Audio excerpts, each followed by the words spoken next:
Hello guys, ഇന്നാണ് നമ്മുടെ Onam celebration day. ഈ കാണുന്ന ഒരു വലിയ കൂട്ടം എങ്ങോട്ടാണ് പോകുന്നതെന്ന് പറയുന്നതിന് മുന്നേ ആദ്യം എന്റെ ഔട്ട്ഫിറ്റ് കണ്ടേ. ഇതാണ് ഞാൻ അന്ന് ഫൈനലൈസ് ചെയ്ത എന്റെ ഔട്ട്ഫിറ്റ്. തല പോയെന്ന് പറഞ്ഞാലും തേർഡ് ഇയർ ഞാൻ ഒരു വെറൈറ്റി പിടിക്കുമെന്ന് വിചാരിച്ചിരുന്നാണ്. ഇപ്പൊ സെക്കൻഡ് ഇയറും താവണി, തേർഡ് ഇയറും താവണി. അതുകൊണ്ട് ദുപ്പട്ട ഇട്ടത് ഒരു വെറൈറ്റി കൊണ്ടുവന്നു. ബൈ ദ ബൈ, ഈ കൂട്ടം ഫുള്ള് പോയത് ഘോഷയാത്രയ്ക്ക് വേണ്ടിയാണ്. വിയർത്തായി ഇട്ട പുട്ടി മുഴുവൻ പോകുന്നുണ്ട് പപ്പയാണ് ഡ്രോപ്പ് ചെയ്തത്. അങ്ങനെയുള്ള എനിക്ക് കിട്ടിയ 8ന്റെ പണിയായിരുന്നു ഇത്. കാര്യം എന്താ, ചെന്ന് കയറി ഇതും ഘോഷയാത്രയ്ക്ക് കൂട്ടിക്കൊണ്ടുപോയി. എന്തായാലും പോയത് പോയി. അപ്പൊ നമുക്ക് മാവേലിനെയും ഒക്കെ കണ്ട് ആസ്വദിച്ച് അങ്ങ് നടക്കാം. അപ്പൊ നിങ്ങൾക്ക് മാവേലി മാത്രമേ ഉള്ളൂ. മാവേലി മാത്രമല്ല, പുലികളിയും ഉണ്ടായിരുന്നു. എന്റെ എന്തോ ഭാഗ്യത്തിന് ഘോഷയാത്ര കോളേജിന്റെ ഫ്രണ്ട് വരെ ഉണ്ടായിരുന്നുള്ളൂ. ഇല്ലായിരുന്നെങ്കിൽ ഇട്ട പുട്ടി മുഴുവൻ ഒലിച്ചു പോയേനെ. ഘോഷയാത്രയൊക്കെ കഴിഞ്ഞ് ഓപ്പൺ ഓഡിറ്റോറിയത്തിൽ ചെന്നപ്പാട്ടെ മെഗാ തിരുവാതിര നടക്കുമായിരുന്നു. മെഗാ തിരുവാതിര മാത്രമല്ല, ഓണപ്പാട്ടും ഉണ്ടായിരുന്നു. ഇനി ഓണത്തിന് ഒട്ടും ഒഴിച്ചുകൂടാൻ പറ്റാത്ത ഒരു സംഭവമാണ് ഫോട്ടോഷൂട്ട്. ആ ഒരു ഫോട്ടോഷൂട്ടിന്റെ ക്ലിപ്പാണ് ഈ കാണുന്നത്. എന്താ ഇപ്പൊ എന്നെ എല്ലാവർക്കും പേടി, അതുകൊണ്ട് അപ്പൊ തന്നെ മുഖം വെക്കും.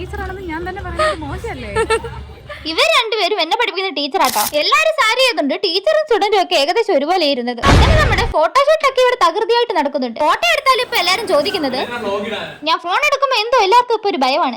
കുറച്ച് ഭയമൊക്കെ വേണം. എന്റെ ഔട്ട്ഫിറ്റിന്റെ കൂടെ ഇട്ട പർപ്പിൾ വളവരെ ഞാൻ കോളേജിലോട്ട് വരുന്ന വഴിക്കാണ് വാങ്ങിച്ചത്. ഞങ്ങൾ എത്രയൊക്കെ ഒരുങ്ങി വന്നാലും ഇന്നത്തെ താരം രാധിക വളരെ സിമ്പിൾ ആയിട്ട് സെറ്റ് സാരി ഒക്കെ കൊടുത്ത് വന്നെങ്കിലും ഈ ഓണം രാധിക കൊണ്ടുപോയി. ഫോട്ടോഷൂട്ടൊക്കെ കഴിഞ്ഞ് നമ്മൾ നേരെ വന്നത് വടംവലി കാണാനാണ്. ഈ വടംവലി ഞങ്ങൾക്ക് എൻജോയ് ചെയ്യാൻ പറ്റിയില്ല. കാരണം ഈ വടംവലി കണ്ടത് മുഴുവൻ സങ്കടത്തിലായിരുന്നു. കാരണം ഞങ്ങൾ വരുന്നതിന് തൊട്ട് മുന്നെയാണ് ഇവിടെ തുള്ളാൻ പാട്ടിട്ടത്. അല്ലെങ്കിൽ നമുക്കൊക്കെ ഇങ്ങനെ വരുള്ളൂ. എന്തായാലും ഇതിന് തുള്ളാൻ പറ്റിയില്ല. അതുകൊണ്ട് ഉള്ള സമയം ഞങ്ങൾ വടംവലിക്ക് നല്ല എൻകറേജ്മെന്റ് ഒക്കെ കൊടുത്തു. സന്തോഷം ഇരട്ടിയാക്കാനായിട്ട് ഞങ്ങളുടെ ഡിപ്പാർട്ട്മെന്റിൽ ബോയ്സ് ആട്ടോ ജയിച്ചത്.